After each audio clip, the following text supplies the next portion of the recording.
Hello दोस्तों, आज के इस वीडियो में आपको पूरा बोध गया घुमाने वाला हूँ। Sam Malik, I am local guide of बोध गया। दोस्तों ये जो आप देख रहे हो ये बोध गया का नंबर 1 टूरिस्ट प्लेस है, महाबोधि टेम्पल। इसका फुल वीडियो का लिंक मैं ऊपर में डाल देता हूँ। बहुत अच्छा वीडियो है, बहुत प्यारा सा जगह है, ये आप देख सकते हो। ये बोध साइड जो देख रहे हैं बोध गया का मेन मार्केट है, बहुत प्यारा सा मार्केट है एकदम। हमारी बोध गया में कश्मीरी आर्ट की शॉप है और हम यहाँ कारपेट और पश्मीना रखते हैं। It is handmade.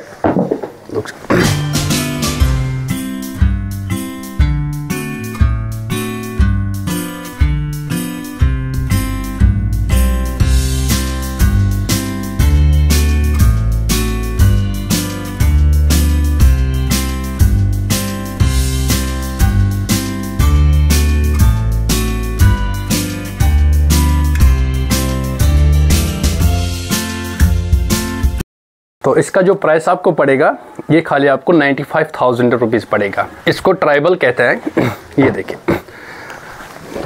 ये ईरानी कारपेट है।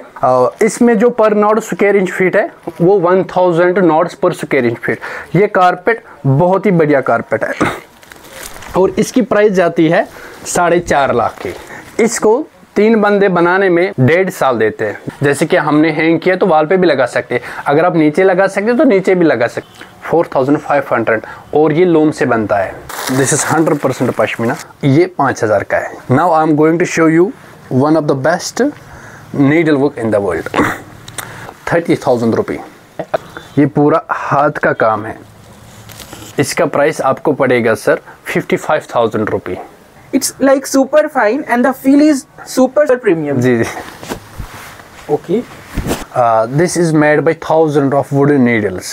इसको कानी कहते हैं। दोस्तों 85,000 का। ये देखें, तो इसका जो प्राइस पड़ेगा वो 1,25,000 पड़ जाएगा। दोस्तों अभी तक मैं सोचा क्या कि ये जो काम है ये होगा कॉटन का। जी जी। But this work is also जी जी, pashmina thread. It is also pashmina thread.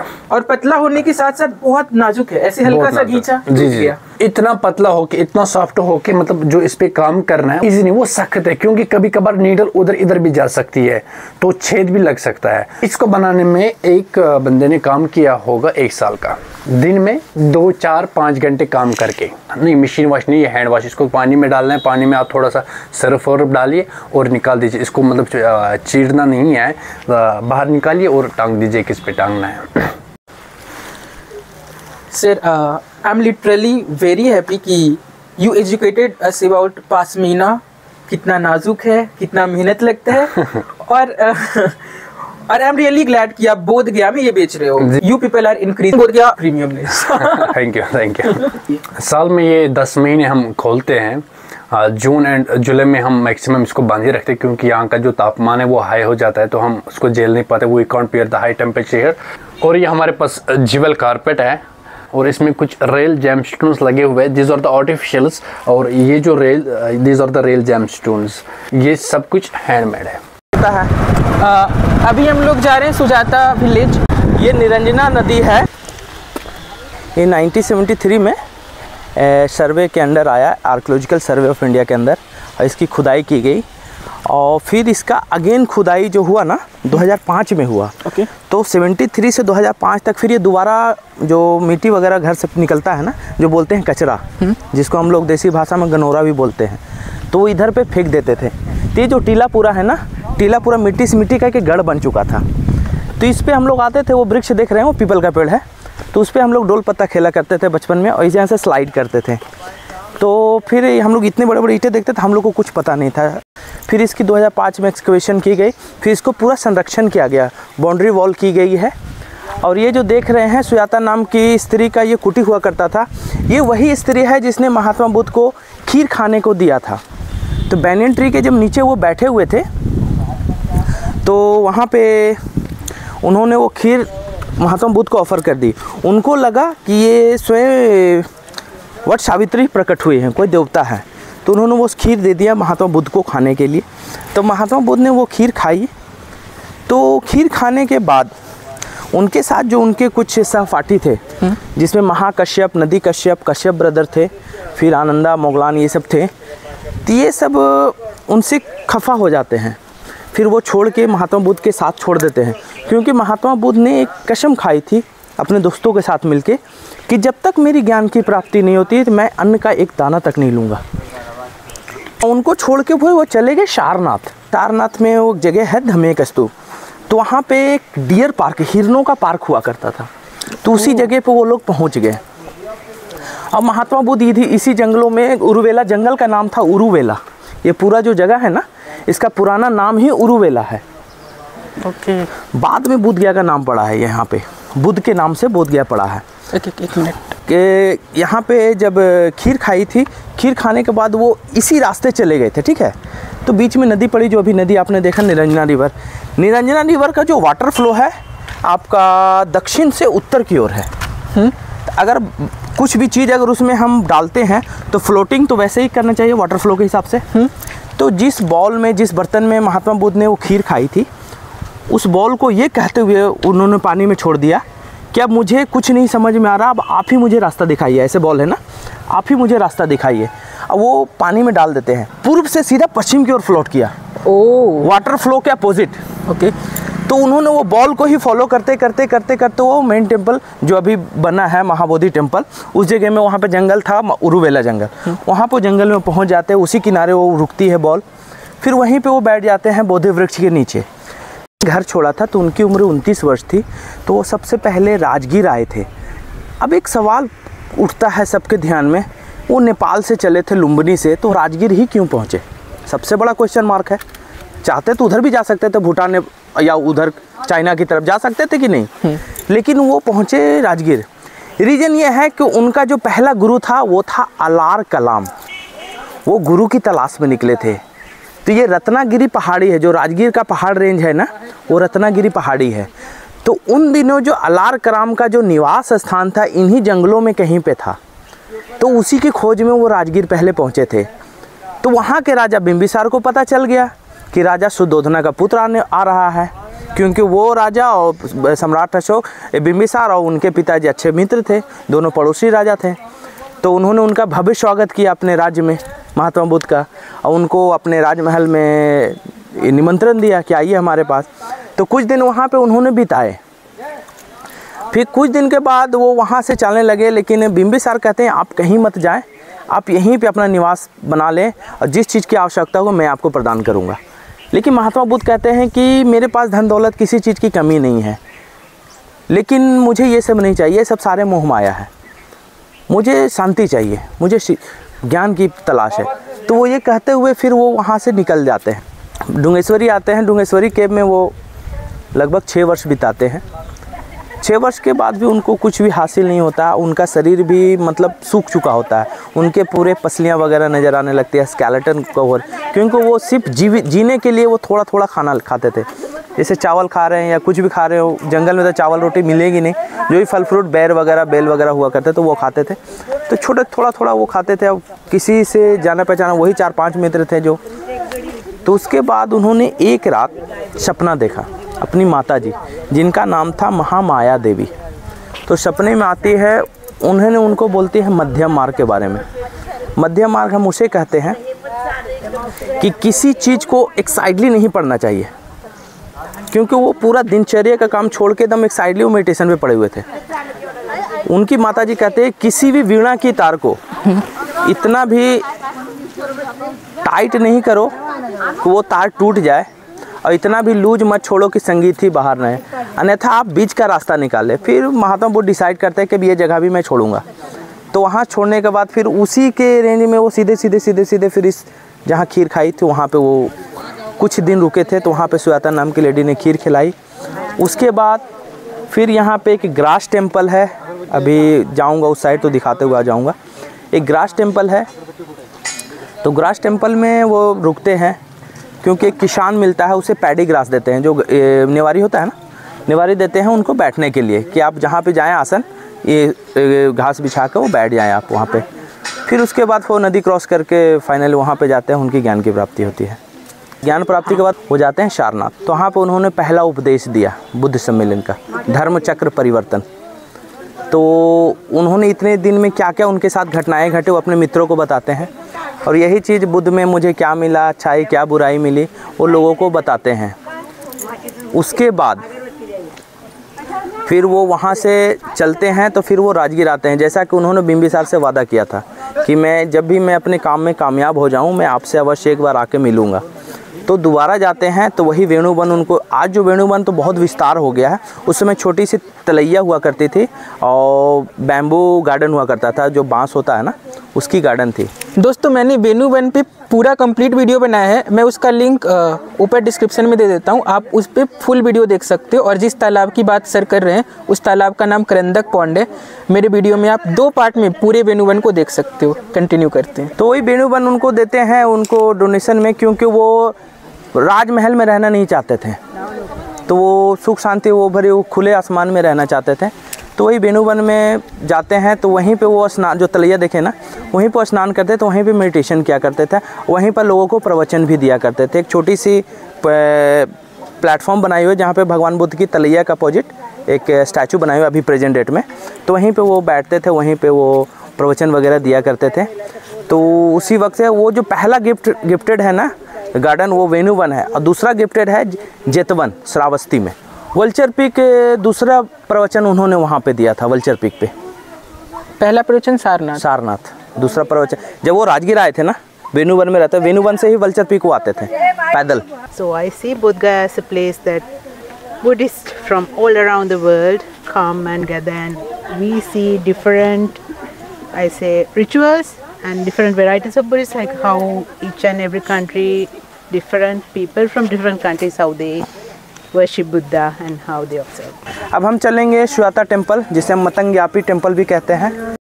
यही वो जगह है जहाँ पे श्वेता माता ने महात्मा बुद्ध को खीर दिया था खाने को जंगल में, क्योंकि वट सावित्री की पूजा करते थे।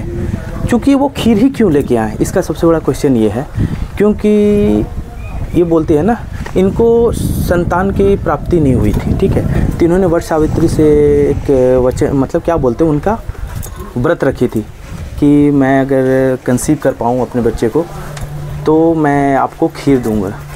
तो वो एक दिन आते हैं सुबह सुबह खीर लेके, तो वही महात्मा बुद्ध को देखते हैं तो उनको लगता है कि वट सावित्री खुद स्वयं प्रकट हुए हैं, तो वो सोच के वो ऑफ़र कर देते हैं। वो कुछ दिनों बाद उनको फिर एक पुत्र की प्राप्ति होती है। तो वही प्रचलन, यह स्टोरी बताते हैं लोग। तो यही सब यहाँ पर वो घटनाएँ घटी थी। और ये सब जितने स्टोन वगैरह देख रहे हैं, ये सब इधर से स्टोन दिखा दीजिए, जितने सारे स्टोन देख रहे हैं लगभग 1100 साल पुराने ये स्टोन है। इसके ऊपर महात्मा बुद्ध की जो मूर्ति है उनको कार्विंग की गई है। तो ये सब सारे ब्लैक स्टोन की है, लेकिन इसके ऊपर पेंट कर दिया गया है गोल्डन कलर का। तो ये सब लगभग 1100 साल पुराने, जो महिपाल राजा के समय के डेवलपमेंट है। जो हमारे महाबोधि टेम्पल में जो महात्मा बुद्ध की प्रतिमा लगाई गई है, उन्होंने भी वही राजा ने बनाया है, महिपाल राजा ने, जिन्होंने इसको बनवाया है। और भी यहाँ पे 2-3 स्टैचूज़ हैं और पत्थर हैं जो उस समय के हैं, जो ये सब सारे एक्सकवेशन के दौरान निकाले गए हैं। ये देखिए, ये सब तीनों जो स्टोन देख रहे हैं ना, ये सब पुराने हैं, ये सब सारे एक्सकवेशन में निकाले गए हैं। ये लगभग 1200 साल पुराने हैं। और ये जो स्टैचू देख रहे हैं रिसेंटली अभी फिक्स किया गया। ये देखिए इधर भी बनाया गया है, जो बर्मा के लोगों ने इसको डोनेट किया गया है इस स्टैचू को। ओह, ये भी काफ़ी डिफरेंट है और अच्छा लग रहा है। हाँ जी। और मोर ओवर मैं बता दूं, महिपाल राजा ने ही सुजातागढ़ का जो आप स्तूपा देख रहे हैं, उस स्तूपा को ही महिपाल ने ही बनवाया। हाँ, पाल ब्रदर्स ने ही बनवाया है, देवपाल महिपाल। तो ये निरंजना नदी है और इसके ही किनारे एकदम सामने ये महाबोधि टेम्पल दिख रहा है।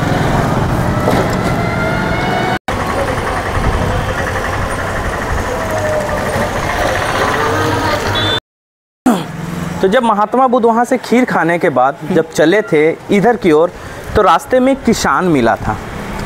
तो उन्होंने जो बोलते हैं घास, जो बोलते हैं ना नेवारी देश की मतलब देसी भाषा में जो पैडी ग्रास होता है, जो राइस का जो ग्रास होता है, उसे हम लोग नेवारी पुआल बोलते हैं। तो उसने ही भगवान बुद्ध को ग्रास दिया था कि आप जहाँ भी आसन ग्रहण करें तो ये ग्रास बिछा के एक आसन बना लें और इसी पे आप बैठें, सर्दियों का समय है। तो वो किसान, यही एक छोटा सा यहाँ पे बनाया गया है। तो ये अभी रिसेंटली बनाया गया है, ज़्यादा पुराना है नहीं, तो बस वो दिखाने के लिए कि ये यहाँ पर गौतम बुद्ध ने किसान से मिले थे, उन्होंने घास दिया था उनको बैठने के लिए। तो इसको भी मतलब एक छोटा सा मोनूमेंट बना दिया गया है। ये 2005 में बनाया गया है, थाईलैंड के द्वारा बनाया गया है। लॉन्गफोडू, इसको थाईलैंड में बोलते हैं लॉन्गफोडू। ये जो स्थान है सुजाता से खीर खाने के बाद इस स्थान का मेन खासियत जो है दान के बारे में बताया गया। हर आदमी सोचता है कि दान का क्या महत्व है, तो एक साधारण से व्यक्ति ये घास दान देके ये सिद्ध किया कि ये घास का भी महत्व है। और बोधिया जाने के बाद बोधि ट्री के नीचे ये घास को बिछा इस पर बैठ के मेडिटेशन के तो सिद्धार्थ से लॉर्ड बुद्धा हुआ। यही घास को पवित्र दलाई लामा जो है अपने भक्तों को घर में रखने के लिए देते हैं, जिसको चाकुसा के नाम से जाना जाता है। जय बुद्ध जय भी। पुल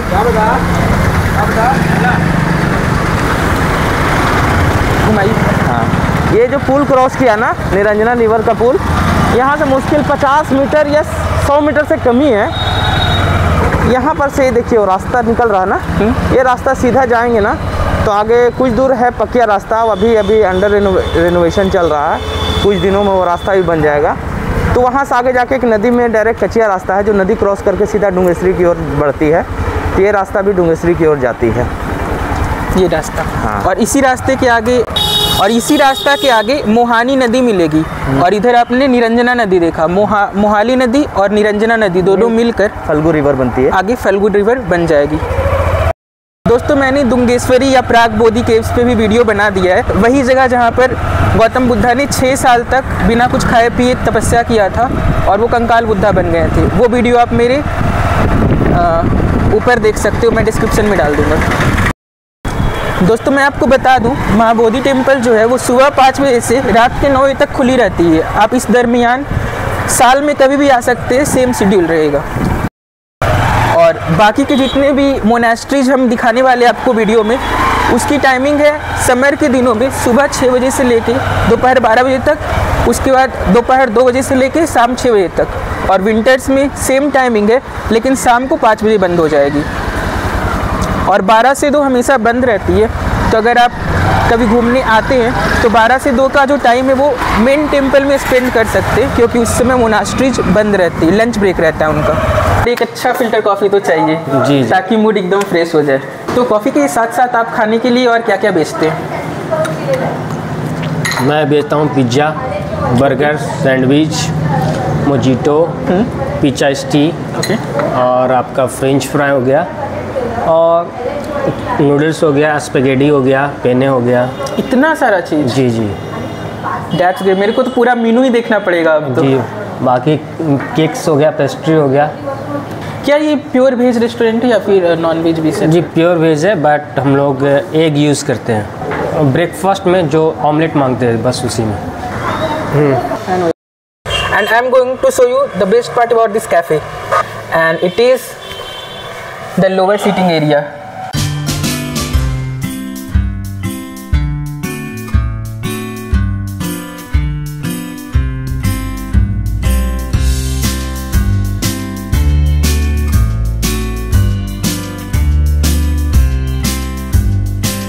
location near hotel Niranjana, Mahabodhi temple road, बोध गया।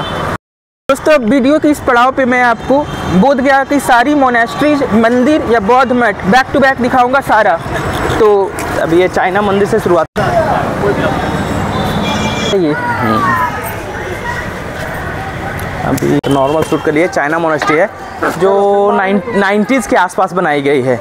जितने मोनास्ट्री यहाँ पे है सारे वो नए हैं, कुछ है जो लगभग 50-60 साल से ऊपर हो रहे हैं, बाकी सारे नए हैं, 30 साल, 35 साल, 40 साल, 25 साल ऐसे हो रहे हैं। शिफू नी हाओ।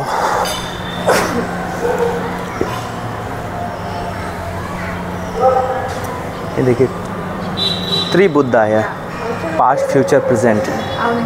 लेकिन इसका जो हॉल का लुक है वो होंगसांग मेमोरियल जैसा है। मैं नालंदा में गया था, एकदम सेम। तो चाइनीज स्टाइल में बना हुआ ना, वो भी होंगसांग वो चाइना के ही थे। अच्छा, होंगसांग भी चाइनीज ही थे, जो कि 22 साल नालंदा यूनिवर्सिटी में पढ़ाई किए थे और इंडिया में बिताए थे। तो आज जो मेन टेम्पल हम देख पा रहे हैं उन्हीं की देन है, होंगसांग की ही। रीज़न क्या है, बनाने वाले ने तो बना के चले गए, तोड़ने वाले भी तोड़ के चले गए। अगर वो अपने डायरी में अगर जिक्र नहीं करते ये सब चीज़ों को, आराम से ये सब चीज़ों की जिक्र नहीं करते तो आज हम देख नहीं पाते मेन टेम्पल। तो उनका एक डायरी है जो आज नेशनल म्यूज़ियम न्यू दिल्ली में रखा हुआ है, तो उसी डायरी को रिसर्च करके अलेक्जेंडर कनिंघम जो एक ब्रिटिश आर्कियोलॉजिस्ट थे, 18वीं सेंचुरी में आए थे इधर, तो बुक को ही रिसर्च करके वो मंदिर का एक्सकवेशन किया, सारनाथ को एक्सकवेट किया, नालंदा विश्वविद्यालय को एक्सकवेट किया। नहीं तो आज हमें वो मिट्टी के अंदर ही पड़ा मिलता, कुछ भी नहीं पता चलता। तो एक तरह से उनका शुक्रगुजार है जो आज उनकी देन से आज हम लोग ये सब देख पा रहे हैं। आज बोधगया उन्हीं के मतलब रहमो करम पे क्या बोल सकते हैं कि आज बोधगया बना है, नहीं तो लोग तो लगभग बुद्ध को भूल ही गए चुके थे।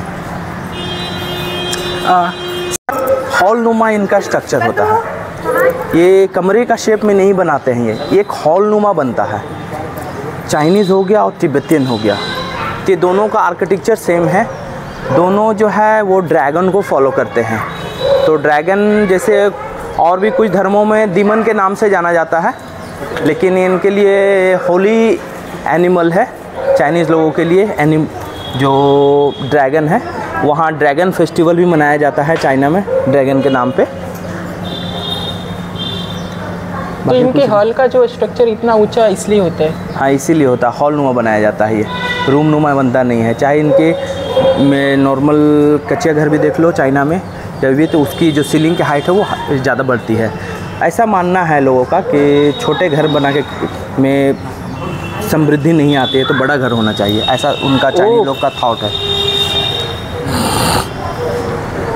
That's good.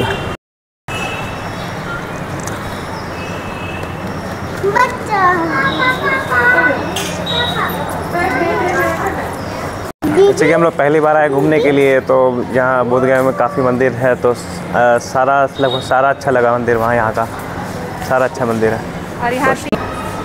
और यहाँ 3 स्टैचू है जो कि एक पास्ट और एक प्रेजेंट और एक फ्यूचर को रिप्रेजेंट करता है। बुद्ध ये जो देख रहे हैं, बुद्धिज़्म में फॉलोअर्स जो होते हैं 2 प्रकार के होते हैं, हीनयान और महायान। तो महायान का जो प्रचलन हुआ ना, जब मूर्ति इन्वेंट हुई राजा महिपाल के समय 10वीं शताब्दी के बाद, इसके पहले जितने लोग फॉलोअर्स हुए वो हीनयान के थे। तो हीनयान के लोग जो है बोधि वृक्ष की पूजा करते थे, स्तूपा बना के पूजा करते हैं। स्तूपा का मान्यता सिर्फ ये है ना कि एक तरह से समाधि के रूप में देखते हैं ये, इसी को वो भगवान मानते हैं। क्योंकि जब पुराने समय में जब इनके गुरु हुआ करते थे, धर्म गुरु, खुद महात्मा बुद्ध, उनकी भी जो अस्थियाँ हुई थी ना, इसी प्रकार के स्तूपा में मिट्टी की एक स्तूपा बनी हुई थी छोटी सी, तो उसी स्तूपा में से वो भगवान बुद्ध की अस्थियाँ मिली थी। तभी से ये स्तूपा का प्रचलन चल रहा है। तो इसे समाधि के रूप में भी देखते हैं, लेकिन इसमें किसी चीज़ की अस्थियाँ नहीं डाली गई हैं। इस वजह से जहाँ भी आप बोधिस मठ में जाओगे, स्तूपा प्लस मूर्ति देखने को मिलेगा, खास करके तिब्बतियन वाले में। तो ये भी जो है, बस ये इस टेम्पल का नाम है सिचिन मोनास्ट्री, जो अभी बंद है, अभी खुलता नहीं है। और ये नॉर्मल स्तूपा बनाया, जो इधर से भी विजुअल आप देख सकते हैं।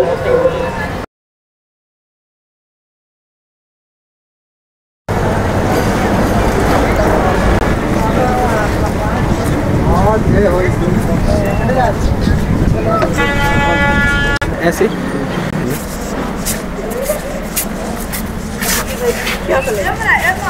ये रॉयल भूटानीज मोनास्ट्री है, जो भूटान के द्वारा बनाई गई है। ये टेंपल को 1980 टू 1990 के आसपास बनाई गई है। ये भूटान के लोगों के द्वारा बनाई गई। आर्किटेक्चर तो देख रहे हैं, सारे भूटानीज आर्किटेक्चर आप देखेंगे। और ये जो सबसे टॉप पे देख रहे हैं, ये फ्लोर नुमा बना हुआ है, ठीक है, 1 2 3। तो ये भूटानीज आर्किटेक्चर को दर्शाता है।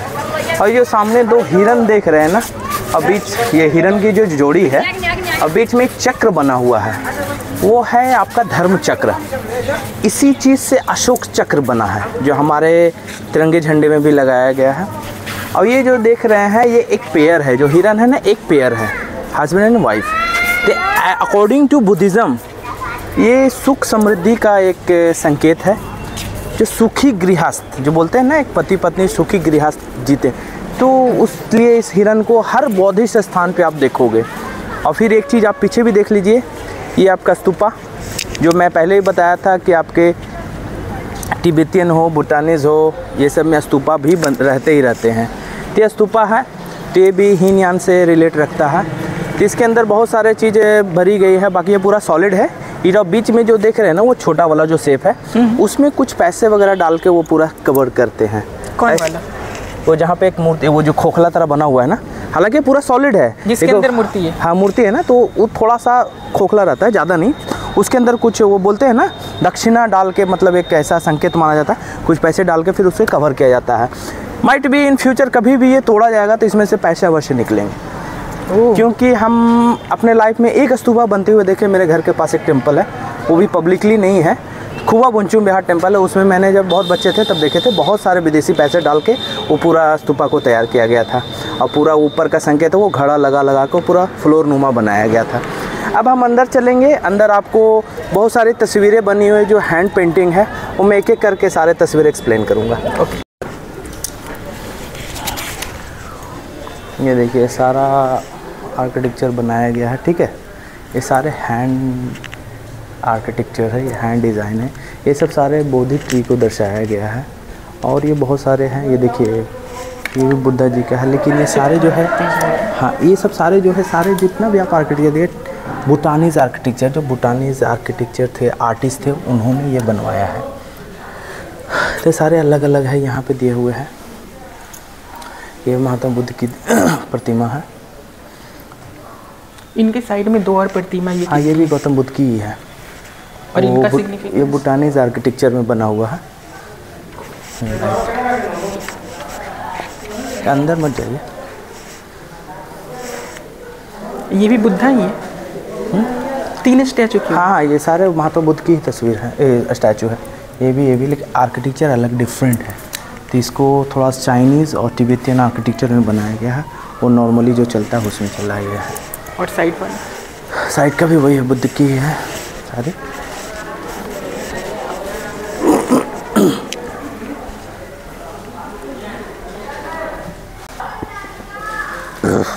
है त्रिमूर्ति है ना, त्रिमूर्ति को ही दर्शाता है ये पूरा कलरफुल तो है, बहुत अच्छा लग रहा है, एकदम कलरफुल है। कलर्स, डिजाइन्स, आर्ट पूरा भरा। आइए बहुत लोग अंदर आ जाएंगे।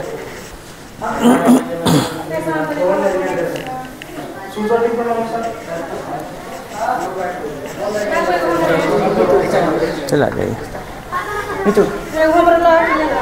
देख रही हैं सब सारे ड्रैगन सिंबल में बने हुए सब सारे ड्रैगन हैं। ये जो शीश पे देख रहे हैं ड्रैगन की तस्वीर है। यहाँ भी ये बहुत सारे ड्रैगन का ड्रैगन का ही है, अलग अलग फीचर्स बने हुए हैं। ये भूटानी मोनेस्ट्री इतना ज़्यादा कलरफुल लग रहा है कि देखकर मज़ा आ गया। मैंने अभी चाइनीज़ देखा, उसका अलग फॉर्मेट था और इसका अलग फॉर्मेट है।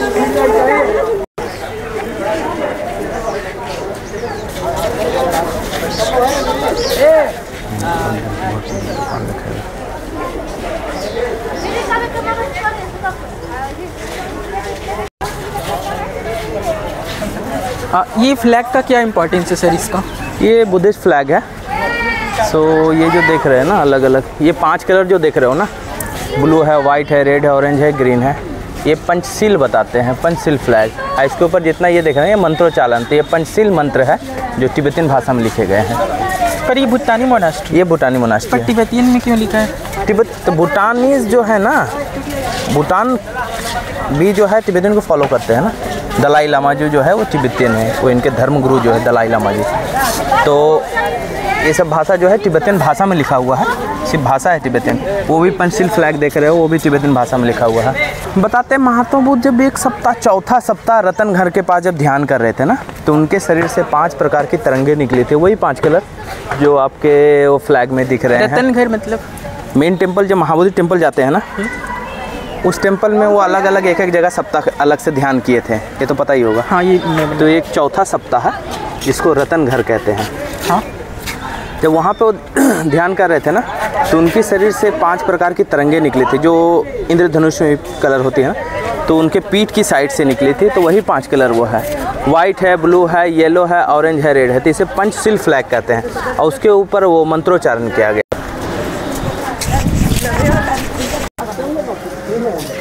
दीपक का बौद्धिज़्म में एक तरह से क्या लेना है, तो जो इनके पूर्वज जो होते हैं, जिनका जैसे हम लोग कहते हैं ना कि हिंदुज़्म में आपका पिंडदान होता है, बुद्धिज़्म में उनके नाम से दिए जलाए जाते हैं, समझे, उनकी आत्मा की शांति के लिए। तो दोस्तों हमने चाइनीज़ मोनेस्ट्री कवर कर लिया, ये जापानीज भूटानी कर लिया, अब जापानीज़ मोनेस्ट्री के अंदर हम लोग आ गए हैं। आगे की वीडियो शुरू करते हैं। सब स्तूप है, इसके ऊपर जापानीज भाषा में लिखा हुआ है, ये सब स्तूप है। ये सब तो एक जापानीज ग्रुप है, निप्पॉन ग्रुप कहते हैं, उनके द्वारा ये सब मोनेस्ट्री बनाए गए हैं। ये एक किंडरगार्टन भी है, बच्चों का जो स्कूल होता है ना, तो संस्थान के थ्रू चलता है, टोटल फ्री ऑफ कॉस्ट है। तभी तो क्लास ऑफ हो गया है, 2 बजे तक चलती है। तो यहाँ पे अभी 49th एनिवर्सरी अभी मनाया गया इस टेम्पल का।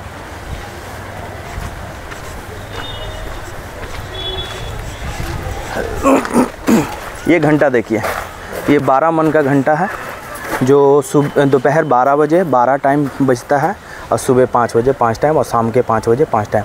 तो विंटर में ये 6 बजे बजती है, 5 बजे सुबह नहीं बजती है, और समर में ये 5 o'clock मॉर्निंग बजती है। तो ये अष्ट धातु का बना हुआ है। ये जो लकड़ देख रहे हो ना, ये लकड़ को इधर खींच के वो मारा जाता है। तो बताते हैं कि अभी तो बहुत सारे यहाँ पे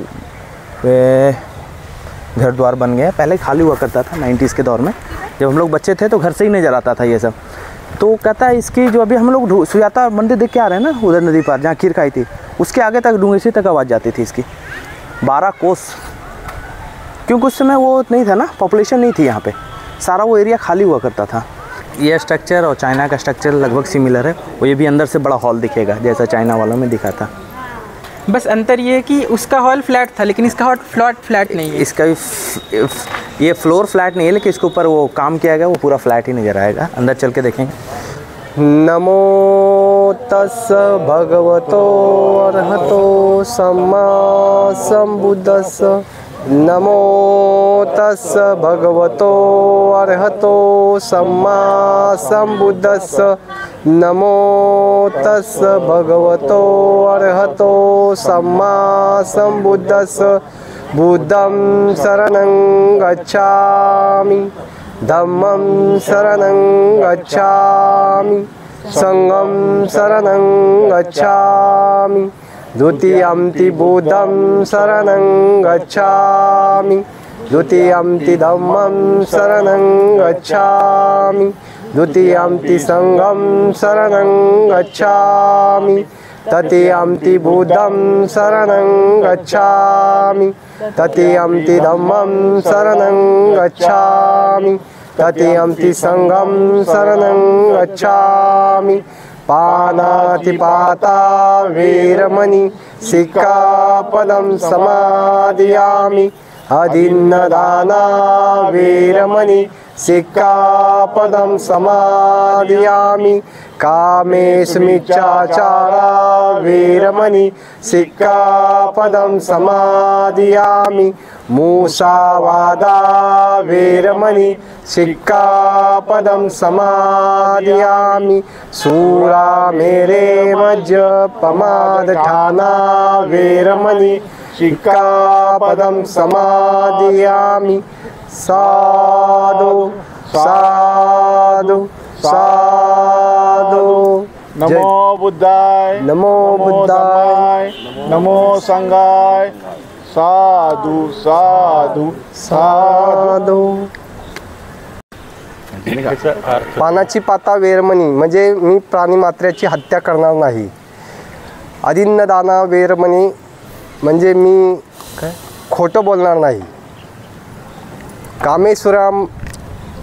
कामेश्वरास काय वेरमणी सिक्खापदम समाध्यानी मी काम वाचण्याची इच्छा ठेवणार नाही। मुसावादा वेरमणी सिक्खापदम समाधिदानी मी कोणतीही चोरी करणार नाही।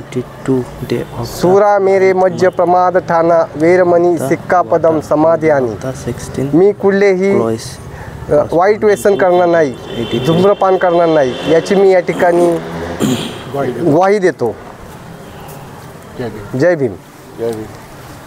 और आप लोग लास्ट में जय भीम क्यों बोलते हैं और साधु साधु क्यों बोलते हैं, इसका मतलब बताना।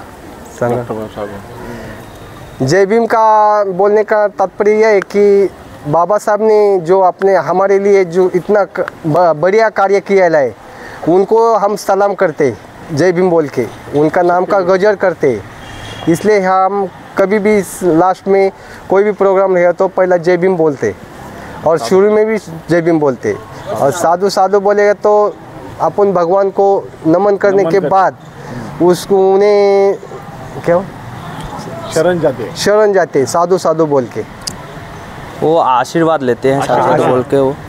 और जय भीम शुरुआत और लास्ट में बोला जाता है कि मतलब जय भीम से भी शुरू होगा, जय भीम पे ही खत्म होगा कोई भी चीज़। जैसे बोलते हैं ना शुभ आरंभ करना, तो जय भीम से ही होता है और अंत भी जय भीम से ही होता है। जय भीम बोलने का जो आप लोग बोलते हैं इसका कहीं कुछ कनेक्शन है क्या, जो भीमराव अम्बेडकर ने बुद्धिज्म अपनाया उससे? बाबा साहब दिल्ली में हाँ उन्होंने बुद्धिज्म अपनाया था ना, क्या उसका और इसका कनेक्शन है क्या कोई? बाबा साहब ने नहीं जैसे नीचे के तबके के लोगों को जो फॉरवर्ड लोग होते थे बहुत दबाते थे, तो बाबा साहब भीमराव अंबेडकर ने वकालत की थी, तो वो गरीबों के लिए लड़े थे जो हमारे शेड्यूल ट्राइब होते हैं, शेड्यूल कास्ट होते हैं, तो उनके लिए ने बहुत किया। तो जितने भी लोग लगभग 5 से 7 लाख लोगों ने एक साथ दीक्षा अपनाई थी नागपुर में, सही बात है, वो बाबा साहब भीमराव अम्बेडकर ने दिलवाई थी, तब से जय भीम का नारा कंटिन्यू चल रहा है। यही चीज़ है, मैं सही कहा ना मैंने? ओके। आप लोग की लाइफ में क्या चेंज हुआ बुद्धिज्म अपनाने के बाद? हम तो शुरू से ना नहीं, इनके पूर्वज नहीं किए थे, हमारे पूर्वज में बहुत अत्याचार अत्याचार होने का, उसके बाद हम बाबा साहब ने बुद्धिज्म एक सीन है ना, कास्टिज्म नहीं है उसमें, सारे इक्वल है।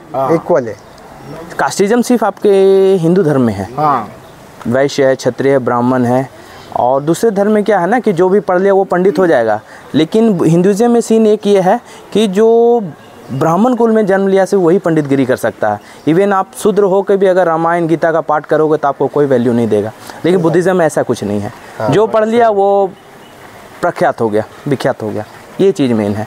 इक्वालिटी दिलाई है बाबा साहब भीमराव अम्बेडकर। बाबा साहब ने हमको मानवता का धर्म दिया, बाकी समानता का समानता दिलवाई है, यही सब चीज़ें दिया। और कोई बात नहीं है, बाकी लोगों का अपना अपना सोच है। और आप लोग सच में बहुत गर्व से बोलते हैं जय भीम, मुझे अच्छा लगता है, बहुत बढ़िया लगता है हमको, ताकत आती है जय भीम बोलने से। कोई काम जय भीम से शुरू करते हैं। जय भीम, जय भीम, जय भीम, जय भीम, जय भीम, जय भीम। दीवारों पे बने हुए हैं ये प्राग बोधि का, जब वो स्केलेटन हो गए थे, सुजाता ने जब खीर खिलाई थी, एक कमल का फूल भी बहुत पवित्र माना जाता है बुद्धिज्म में। फिर ये बोधि वृक्ष के नीचे ज्ञान प्राप्ति के साथ, फिर आगे भी है बहुत सारे तस्वीर आ गया ये इधर से।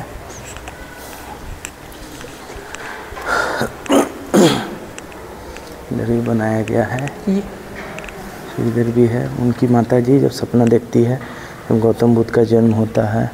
गौतम बुद्ध का वो क्या है, नज़र भी तो नहीं आ रहा ढंग से,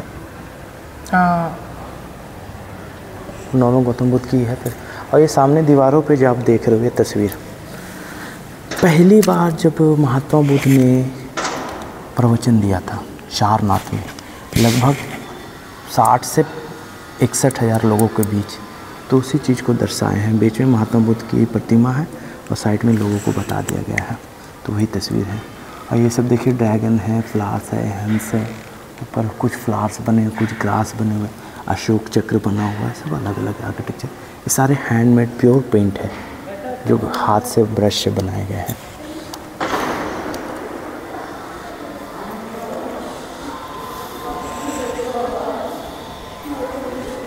बहुत सुंदर है।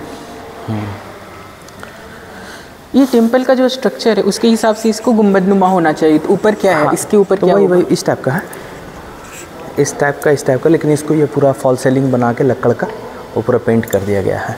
अच्छा, मंदिर का डिज़ाइन है गुंबदनुमा, लेकिन फॉल सीलिंग आ गया बीच में। और ये जो लटका हुआ है ये जापानी आर्किटेक्चर का स्टाइल है। झूमर है, वो वहाँ का झूमर है। हाँ झूमर, वो बेल टाइप है, बेल है, छोटा छोटा बेल बनाओ तो हवा चलते हैं ना तो आवाज़ आते हैं घंटियों की। वाह।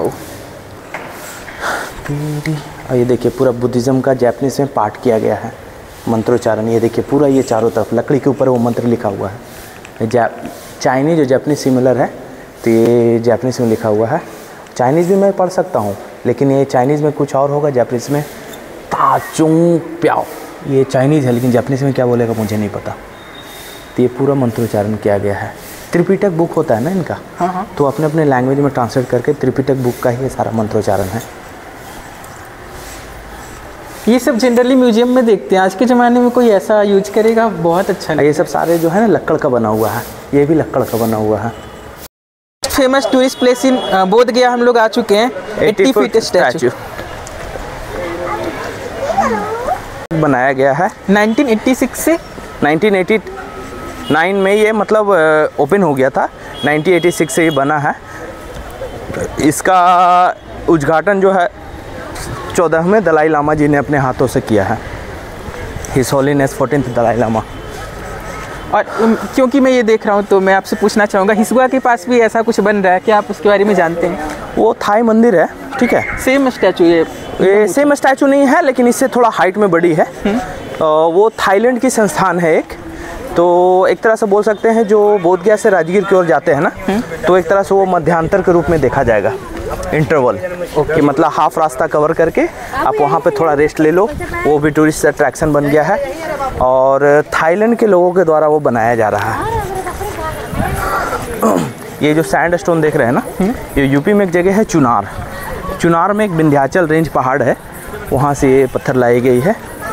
तो ये बलुआ पत्थर है, तो लगभग 12,000 से 14,000 ब्लॉक्स जो पत्थर है ना काट काट के बनाए गए हैं, उतने स्टोन इस पर यूज हुए हैं। 64 फुट की हाइट है और 16 फुट का उसका बेस है। और बीच में जो येलो कलर का पार्ट देख रहे हैं वो कमल का फूल को दर्शाया गया है, जो ओपन खुला हुआ, और कमल फूल के ऊपर वो गौतम बुद्ध के स्टैचू को बैठाया गया है। तो 64 फीट की मूर्ति हो गई और 16 फुट का वो बेस हो गया। और ये चारों तरफ डिसाइपल है, ये इसे उनके डिसाइपल है 10 अलग अलग। आनंद है, महामोगलान है, महाकश्यप है, राहुल है, उनका बेटा भी है इसमें मोटा मोटी। ये सबसे ज़्यादा टूरिस्टी प्लेस लग रहा है बोध गया का। रीज़न ये है ना कि यहाँ पे मोबाइल अलाउ है, बाकी सबसे ज़्यादा टूरिस्टिक आपका वो मेन टेम्पल है, समझे। बाकी मतलब मेन टेम्पल के बाद 10 सेकेंड। हाँ, ये अट्रैक्शन ये जगह है, टूरिस्ट प्लेस। ये आनंद है, उनका कज़न ब्रदर है महात्मा बुद्ध का, जो सबसे प्रिय शिष्य में नंबर 1 यही है, आनंद। हाँ। अच्छा, शिष्य का भी सबका पोज अलग है, ये मैं नोटिस किया अभी। नहीं, ये अलग अलग है। ये नमस्कारम है। हाँ, ये वाला कौन सा जेस्चर? नमस्कारम है, इतना मुझे भी नहीं पता है। ये नॉर्मल आपका क्या बोल शिष्टाचार के रूप में खड़े नहीं होते हैं किसी के, मतलब ऐसे एक अकड़ हो गया, ये मेरा अकड़ हो गया, एक ऐसे शिष्टाचार के रूप में मैं आपका आदर कर रहा हूँ। ये सीधा वेलकम पोस्चर हो गया, नमस्कारम। मतलब आप नोटिस करो कि जितने भी डिसाइपल के भी फोटो मतलब स्टैचूज हैं, सारे के पोस्चर अलग अलग हैं, आप देख सकते हो। अगर डिटेलिंग देखो तो जो देखा जाए ना कैजुअली ऐसे है, इनका इस तरह से है। जो कैजुअली देखा जाए ना तो कोई भी पोस्चर रूडली बिहेव नहीं कर रहा है, शांति का प्रतीक होना चाहिए, तो वही चीज़ सब अलग अलग है। रूडली क्या कह सकते हैं, गेस्चर पोस्चर से ही लोग अकड़, एक होता है नहीं भाई मैं तुमसे कम हूँ क्या, अकड़ में हूँ, तो ये सब चीज़ नहीं है। तो सारा ये देखिए उनके पुत्र हुए राहुल 5वां नंबर। लेफ्ट और राइट दोनों तरफ 10 शिष्य हैं, 5 इस साइड है, आप देख सकते हो, 5 इस साइड है और 5 सामने उस साइड है। और ये 80 फीट स्टैचू, और इनके ऊपर जो इस तरह का कुछ खास, इसका भी कुछ हिस्ट्री है ना सर? ये जो ऊपर सर पे ऐसे ऐसे है, वो जो है ना, वो लोग बोलते हैं कि उनके जब वो मेडिटेशन करते थे तो उनके जो बाल थे वो जटा हो गए थे। और कुछ लोग का कहना है कि जंगल में बरसात के दिनों में जो स्नेल होती है ना, स्नेल घोंघा जिसको हम लोग देहाती भाषा में बोलते हैं, तो सर पे घोंघा चढ़ जाती थी तो पूरा कवर कर लेते, तो सर को वो ठंडा रखते थे, तो स्नेल का आकार बना हुआ है वो। क्योंकि जटा होता है तो डॉट डॉट नहीं होता है, स्नेल अगर छोटे छोटे चिपका दूँ तो डॉट डॉट राउंड शेप में होता है ना, शंख, जो छोटा शंख देखो डॉट डॉट होता है ना, तो वो शंख है सर पे वो चिपका हुआ। कटिंग देख रहे हो ना, गौतम बुद्ध के वस्त्र को दर्शाता है। ये ध्यान मुद्रा में यह स्टैचू बनी हुई है। वो जो कटिंग देख रहे हो ना, जो चीवर होता है ना, तो उसके जो लटें होती है ना, वो चुनरी होती है ना, चून, तो वो चून है वो वस्त्र का, जो चीवर बोलते हैं। और ये स्टैचू 80 फीट की कैसे है, इसके बारे में सबसे पहले जानते हैं। स्टैचू है 68 की 64 फीट की स्टैचू हो गई। 64 फीट लगभग 5 फीट के आसपास कमल का फूल हो गया, ये नीचे। हाँ। और 11 फुट की ये हो गई आपका नीचे का बेस, तो टोटल 80 फीट हो गए। ऐसा नहीं कि पूरा स्टैचू ही 80 फीट की है, ये 3 खंड में बांटा गया है। ये कमल का फूल है, जो येलो पार्ट देख रहे हैं ना, ये कमल का फूल है जो खिला हुआ फूल है, और फूल के ऊपर वो गौतम बुद्ध को बिठाया गया है। तो ये ध्यान मुद्रा में बैठे हुए हैं महात्मा बुद्ध। और जो माथे पे के वो देख रहे हो ना बिंदी लगा हुआ है, वो बहुत बड़ा पॉट है, तसला बोलते हैं। तो वो कॉपर का है, तो वो बिंदी के रूप में दर्शाया गया है। तो अभी वो सफाई नहीं हो रही, इस वजह से वो काला पड़ गया है, वैसे वो पूरे सुनहरे कलर का है। बहुत बड़ा पॉट है। हाँ, बहुत बड़ा पॉट है। उस बिंदी का भी कुछ सिग्निफिकेंस है? वो माथे पे बिंदी लगता है ना, तो वही बिंदी है। Sacred flame of Shakyamuni Buddha, ये सब सारे वो मेटल है आपका, कॉपर का बना हुआ है। ये भी देखिए जो पॉट है ये पूरा जापान से आया है, पूरा इंपोर्ट होके इसके ऊपर जापानीज मंत्रोच्चारण किया गया है। ये अष्ट धातु का पॉट है, और ये पूरा मतलब बोलते हैं ना पतला होता है पॉट, मतलब इसकी थिकनेस भी अच्छी खासी है। ये अष्ट धातु का बना हुआ, और नीचे वो शेर बना हुआ, जो अशोक सम्राट का जो पिलर्स के ऊपर शेर होते हैं ना, तो शेर है, वो दर्शा रहा है, अशोक सम्राट को दर्शा रहा है।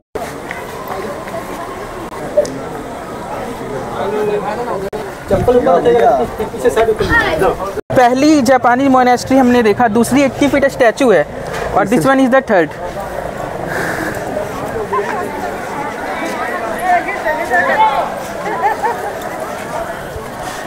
द इंटरेस्टिंग पार्ट इज कि सेम ऑर्गेनाइजेशन ने तीनों को बनाया, बट तीनों एकदम ही डिफरेंट है, कंप्लीटली डिफरेंट ऑल टुगेदर। और एक मुझे सामने एक स्टैचू दिख रही है सर, कोई ही ये जापानीज का ही कोई स्टैचू, को महान पुरुष है उनकी स्टैचू है ये। सबसे पहले दोस्तों आप देख लो, ओम नमो तस्स भगवतो अरहतो सम्मा संबुद्धस्स का मतलब क्या होता है पूरा लिखा हुआ है यहाँ पर। और उसके बाद ये सर बताइए। ये स्टैचू है बुद्ध भगवान की, जो जापानीज आर्किटेक्चर में बना हुआ है, और ये उनके मंत्र है, बुद्धम शरणम गच्छामि, धम्मम शरणम गच्छामि, संघम शरणम गच्छामि। उसका मतलब है मैं बुद्ध की शरण में जाता हूँ, मैं बुद्ध धर्म की शरण में जाऊँ, मैं संघ की शरण में जाता हूँ।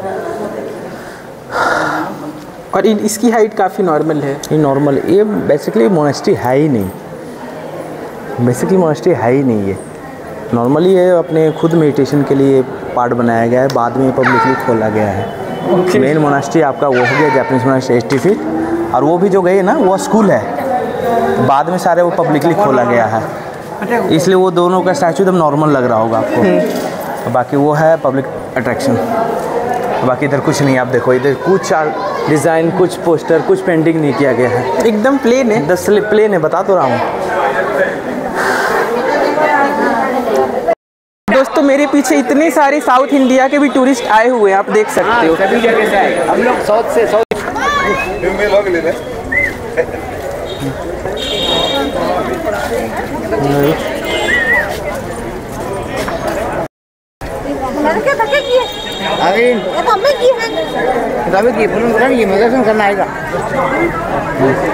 जूता पहन लो। ये आपका अभी हम कर्मा मोनेस्ट्री में आए हैं, और अभी इसमें कुछ दिनों में पूजा भी स्टार्ट होने वाले हैं। यहाँ के गुरुजी लोग पूजा करेंगे यहाँ पे। सर कैन यू टेल किस कंट्री से रिलेटेड है? ये तिब्बत कंट्री से रिलेटेड है, मतलब तिब्बतियन मोनेस्ट्री बोल सकते हैं इसको। और इनका शेर का स्टैचू बहुत अलग लग रहा है आते के साथ। हाँ, ये अलग है, ये थोड़ा शेर है और थोड़ा ड्रैगन लुक दिया गया है।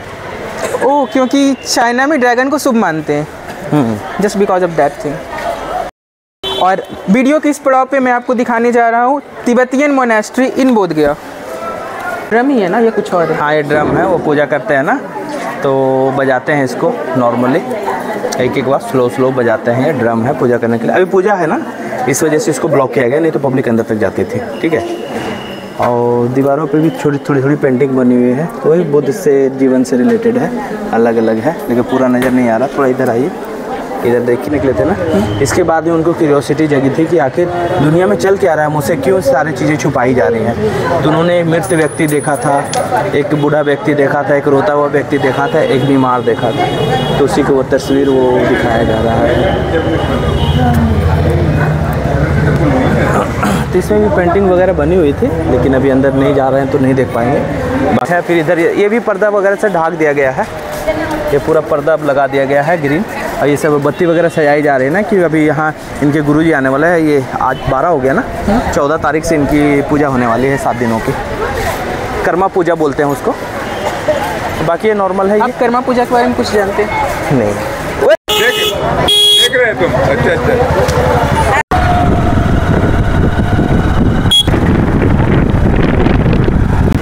अभी तक हम जितने भी जगह हैं, मुझे इसका एंट्री सबसे ज़्यादा ग्रैंड लग रहा है। ये है थाईलैंड का, ये आर्किटेक्चर ने बनाया है ये डोर। और थोड़ा सा यहाँ पे कंस्ट्रक्शन वर्क चल रहा है, इसलिए अभी ये पूरा कवर किया गया है मंदिर को।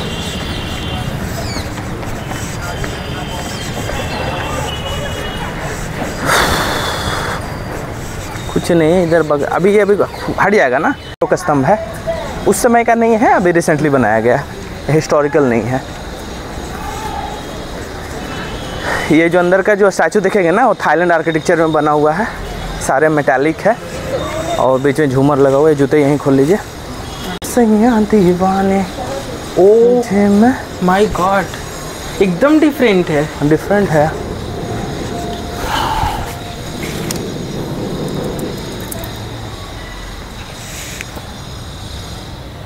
सबसे ज़्यादा ग्रैंड मुझे अभी तक यही लग रहा है। इस टाइप का ये बना हुआ है, इस टाइप का, फिर इस टाइप का बना हुआ। तो ये जो है ना, एक एंट्री ये हो गया, बैक साइड में मंदिर है, एक एंट्री उधर से हो गया, एक एंट्री इधर से हो गया।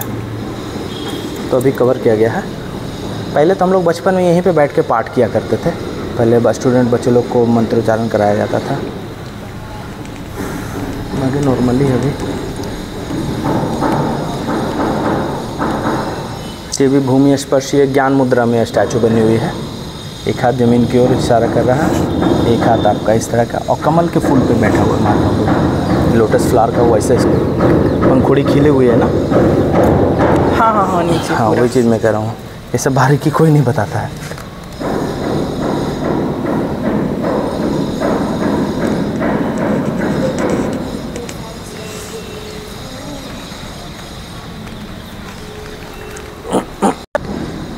Burn would and gas. मुझे ये सबसे अच्छा लगा यहाँ का कि आप जब दान देते तो आपको नहीं पता होता वो पैसा किस काम में यूज होगा, पर यहाँ पे वो भी लिखा हुआ है कि आप इस पेटी में दान देंगे तो इसलिए यूज होगा, भिक्षुओं के लिए परिवहन, इसमें दान देंगे तो इसके लिए। फिर संडे को अलग है, फ्राइडे को अलग है, सैटरडे, पूरा वीकली शेड्यूल बना रखा है, अलग अलग बना रखा है पूरा।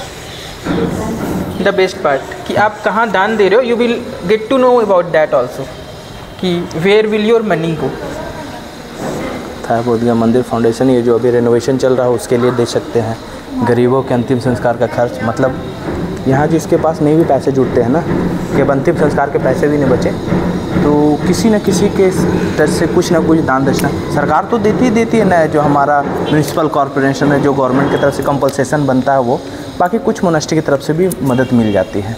तो अलग अलग सारा शेड्यूल बना रखा है। और इनके ये विंडो का जो दरवाज़ा उस पर भी पेंटिंग है, ये सब अलग पेंट बनाया गया है, सारे हैंडमेड पेंटिंग है। भी 4 धाम यात्रा है बुद्धिज़्म में भी। एक हो गया लुम्बिनी नेपाल। तो नेपाल की बात हम नहीं करते हैं क्योंकि वो अलग कंट्री हो गई, हम अपने भारत की बात करते हैं। तो भारत में बुद्धिस्ट सर्किट में जो सबसे ज़्यादा जो बोलते हैं डेवलप, और सबसे ज़्यादा मोनास्ट्री और सबसे ज़्यादा होटल्स कहीं है तो वो जगह है आपका बोध गया। First development. और सेकंड डेवलपमेंट आपका यूपी में पड़ता है सारनाथ, वाराणसी के पास है, 7 से 8 किलोमीटर की दूरी पे है। तो वहाँ पे भी श्रीलंका मोनास्ट्री आपको देखने को मिलेगा, थाईलैंड मोनास्ट्री है, कंबोडिया है। बाकी इतने भव्य लेवल में नहीं है, वो मात्र 500 मीटर में सिमट गया है। अभी ये बोध गया अभी और वाइड हो रहा है। पहले तो 500 मीटर में ये भी था, ये जो कवर किया ना, बस यही पुरानी मोनास्ट्री है। अभी नए नए बहुत बन गए, लेकिन पब्लिक के लिए आज भी यही है, सारे वो प्राइवेट ही बने हैं, कहीं पब्लिक विजिटर्स नहीं है। और कहीं कहीं कुछ अभी नए बने हैं तो शायद पब्लिकली खोले, बट आने वाले नेक्स्ट फ्यू ईयर्स में, लेकिन अभी कुछ ऐसे बता नहीं सकते हैं। और तीसरा जगह हो गया कुशीनगर, चौथा जगह जहाँ महात्मा बुद्ध का देहांत हुआ, एक श्रावस्ती जगह है, वो भी उत्तर प्रदेश में पड़ता है।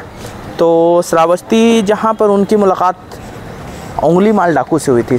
स्कूल के टाइम में आप लोगों ने पढ़ा होगा कि वो लोगों को मार के उंगलियां काट के वो माला बनाता था। तो ये सब 2-4 जगह हैं। तो पहला स्थान हो गया लुम्बिनी नेपाल, जहाँ महात्मा बुद्ध का जन्म हुआ। दूसरा स्थान बोध गया, जहाँ उनकी ज्ञान की प्राप्ति हुई।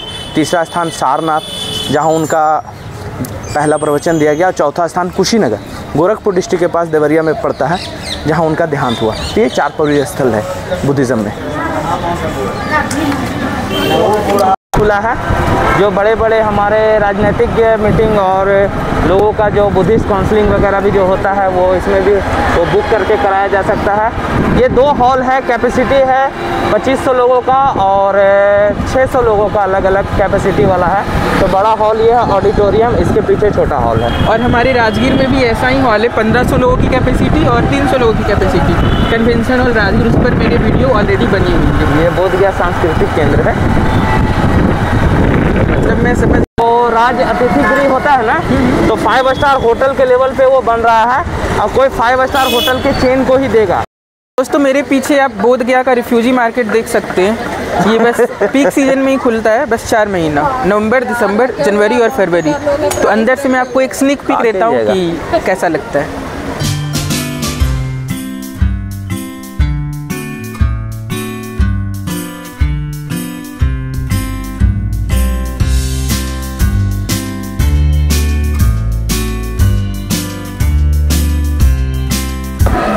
और ये बांग्लादेशी बुद्धिस्ट मोनेस्ट्री आ गई है, इसका स्टैचू देखते हैं आगे। है इसका इसलिए गेट बंद है, नहीं थी यहाँ।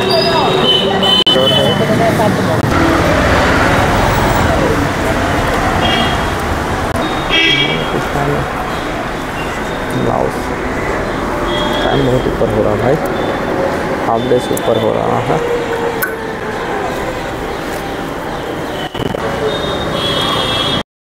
और अभी हम लोग श्रीलंका की मोनेस्ट्री में आ चुके हैं, हमारे पीछे है। और ये मोनेस्ट्री आना सबसे आसान है क्योंकि महाबोधि मंदिर के पास ही है।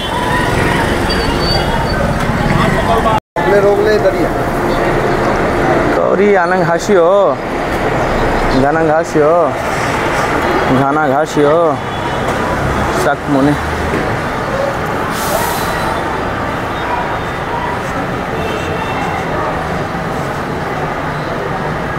ये मंदिर अभी रिसेंटली बना है, लेकिन ये सोसाइटी बहुत पुरानी है। 1891 में इस मंदिर का इस्टेब्लिशमेंट हुआ था नागरिका धर्मपाला के द्वारा। जो बाहर में उनके स्टैचू बनी रखी है। ये भी काफ़ी डिफरेंट है। हाँ, ये अलग है। नॉर्मल सीलिंग है और नॉर्मल ही है, लेकिन अंदर जो इस तरह का एक स्ट्रक्चर बनाए हैं तो थोड़ा ग्रैंड लगता है। बस वही है। बाकी ये सब बुद्धा का लाइफ है। अंदर मत जाइए, बुद्धा का लाइफ है ये, दो बोथ साइड देख लीजिए। ग्रेट। और एक हाथी बना हुआ है यहाँ। तो इसी के साथ आज हमारा बोधगया का जो भी जर्नी है वो समाप्त होता है। तो जब कभी भी आप लोग को आना हो तो बेस्ट सीज़न है घूमने का बोधगया, अक्टूबर से फरवरी के बीच में। इस समय ना तो ज़्यादा गर्मी होती है, सर्दी होती है।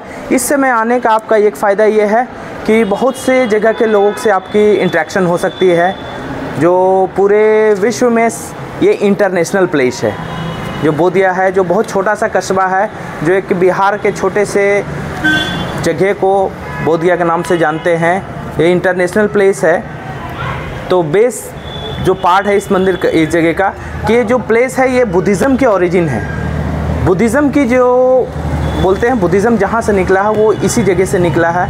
तो हम बुद्ध की धरती से बोल रहे हैं। आपका अपना guide Sam Malik, Bodhgaya, India tourism.